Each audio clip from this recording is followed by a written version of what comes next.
The well-known Bible teacher James Montgomery Boyce was once traveling by plane when the woman seated next to him discovered that he was a Christian minister. She responded by bringing out all of her objections to the Christian faith. First, she spoke against original sin, how it made no sense and how she would not accept it. Boyce listened to her and then replied, "I see, but is it true?" Next, she went on to the idea of judgment and hell, saying how uncivilized and amoral all of it was. "I see how you feel," Boyce answered, "but is it true?" Finally, she erupted with her great distastes for virtually everything taught in the Bible, how it wasn't modern or appealing to her way of thinking. As Boyce began to open his mouth one last time, she interrupted, "Oh, I know, none of that matters. Is it true, you're going to say?" That conversation took place around the year 1990. I suspect that had it taken place in the year 2010, the ending might well have been somewhat different. Instead of the woman conceding the point that truth is what matters, she likely would have taken the conversation in another direction. How can you claim that your beliefs are true? No one can really know the truth, so what I feel about it is really all that matters.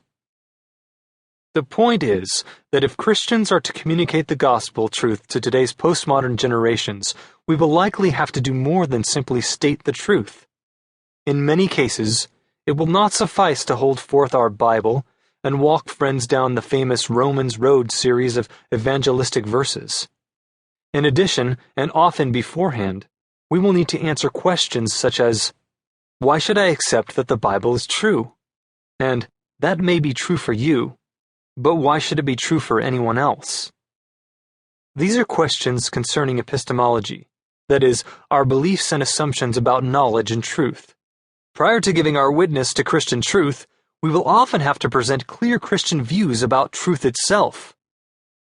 An evangelical approach to the knowledge of truth will need to incorporate our biblical convictions regarding God, mankind, sin, salvation, and more.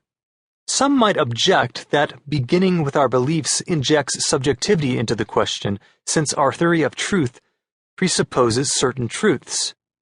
Our answer is that as Christians, we cannot avoid the realities of who and what we are through our relationship to Jesus Christ. The purpose of this booklet, then, is not to present an objective epistemology that anyone, Christian or not, would adopt. Rather, this presents a stance towards the knowledge of truth that reflects the core beliefs of our gospel faith and validates our experience as Christian believers.